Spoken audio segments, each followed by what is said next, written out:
G'day, fools, and welcome to the Motley Fool series, What I've Been Reading, here on YouTube. I'm Scott Phillips, the Motley Fool's Chief Investment Officer here in Australia, and I always love these chats because our analysts are smart, thoughtful, interesting people who really are very curious and normally find a lot of the stuff that we know, we learn through reading. I love these sessions even better when I get a book I've never even heard of. And today's is one of those. So I hope you're going to enjoy the next 10 or so minutes. I certainly am, because I'm going to learn some new things. And to teach me, Motley Fool analyst and advisor, Benny O. Benny, g'day. G'day, Scott. How you doing today? Mate, I'm very, very well. I hope you are too. Mate, Seven Powers by Hamilton Helmer. I've heard of most business books, I have to say. I'm no genius. I don't know everything about everything. But I've been around a long time, as the lack of hair will tell you. And I've generally heard of most of them, but this one I have not yet heard of. And on your recommendation alone, I've already downloaded it. I'm on holidays, in fact, probably as this goes to air. So I'm going to listen to that one in the car while I'm driving. But before we do, give me a taster, mate. Give our viewers a taster as well. What is Seven Powers by Hamilton Helmer?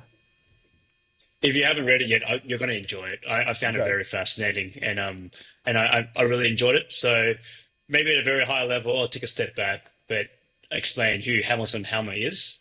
So he's a renowned business strategist, and he's had 30 years of experience advising CEOs, boards in companies like Netflix, Spotify, Stripe, and Adobe as well. But the book, Seven Powers, it introduces a framework for spotting and building competitive advantages that businesses become great and durable. And in Helmer's view, great durable businesses don't just win once, they keep winning over time. And they manage to do this through one or more seven powers. So he defines power as the set of conditions that lets a company earn persistently outsized returns. But for something to qualify as power, there's two conditions that must be met. Firstly, there must be a benefit. It must boost the company's cash flows in a meaningful, lasting way. And secondly, it has to have a barrier. It must include a roadblock or an obstacle that stops rivals from mimicking or undercutting that kind of benefit. Because without those kind of obstacles, surplus profits can be arbitraged away. But ultimately, in very high level, the book just shows what it takes for businesses to get in a position of power, and why businesses that are armed with one or more of these seven powers should be well positioned to create value and become more durable cash generators. Nice, makes sense. Are these competitive advantages? Are they moats? Are we kind of talking about the same sorts of things here? Yeah, so I would say it's a competitive moats, and there's seven of them, right? So the most common of them is scale economies, or people like to say economies of scale. That's where per unit costs fall as production volume rises. For me, a great example is Costco. If you've ever been to Costco, you know how big its retail operations are. And because of its large scale, it has this very, very strong buying power that pushes prices down from its suppliers. And overall, you see their costs drop down as well. But the amazing thing about Costco is that it shares those cost savings straight to customers. And those lower prices, they attract even more foot traffic, and they boost the membership fees over time. So you get this kind of virtuous cycle where the company keeps getting scale, gets lower prices, and passes it back to the customers. And I think that makes it really difficult for rivals to compete. And so kind of economies of scale is one of those competitive advantages that you mentioned that keeps Costco's kind of model very highly defensible. But there are six other competitive advantages. I might just briefly touch on them, Scott. So yeah, go for it, please. The second one, it's called network economies, but more people mostly know them as network effects. And so this is where a company or has a product or platform that grows more valuable every time a new user joins. This video that we're recording, it's going to be on YouTube. That's a great example, right? So more videos brings in more viewers, and a bigger audience attracts more creators, and that kind of value compounds on both sides.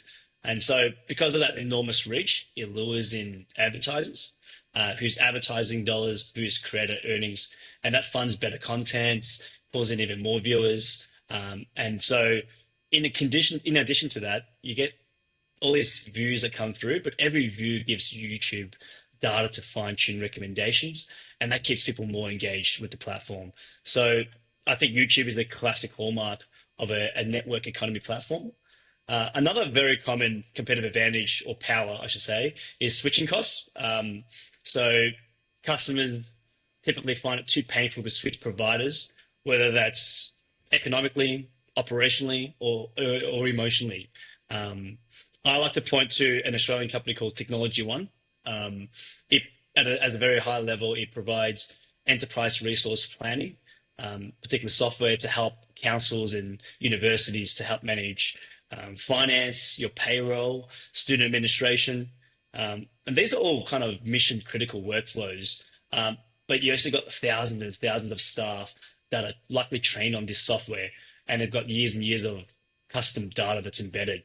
So that kind of makes it really difficult to switch to another provider because you've got to retrain every department, you've got to migrate lots and lots of data. And so all of which can be very costly, can be stressful, and it can be disruptive.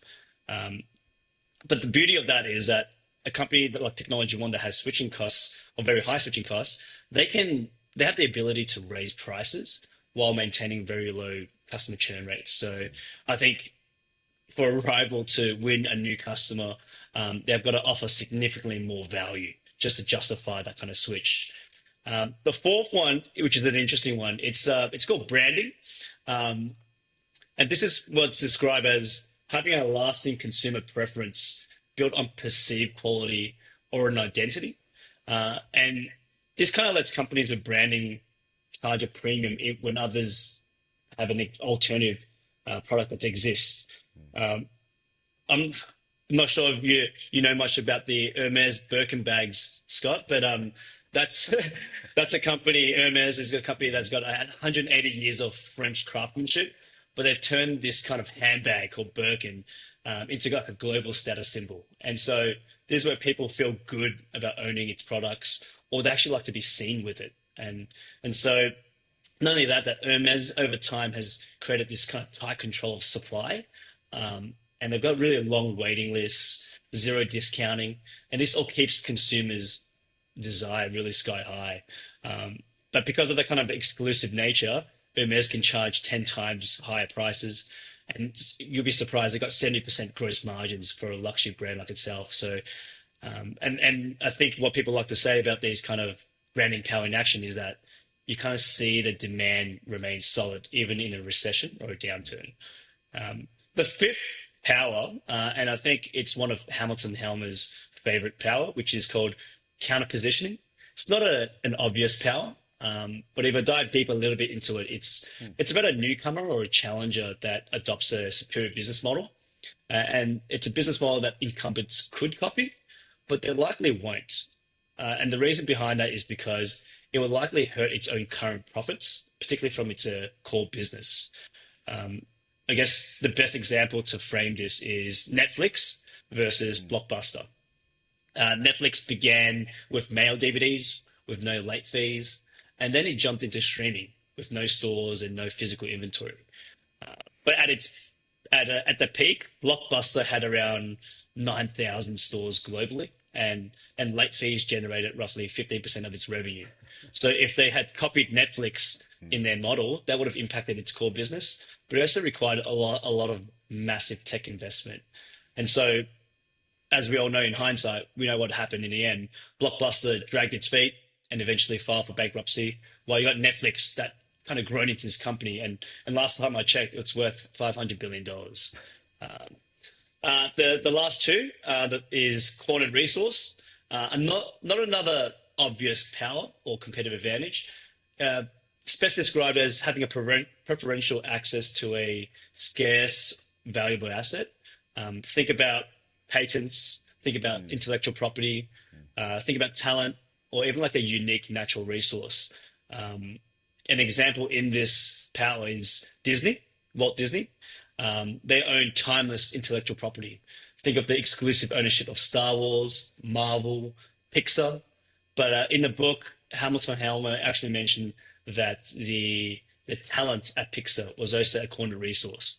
And what I mean by that is that the original Brain Trust, which is the group of talent, they kept creating hits after hits.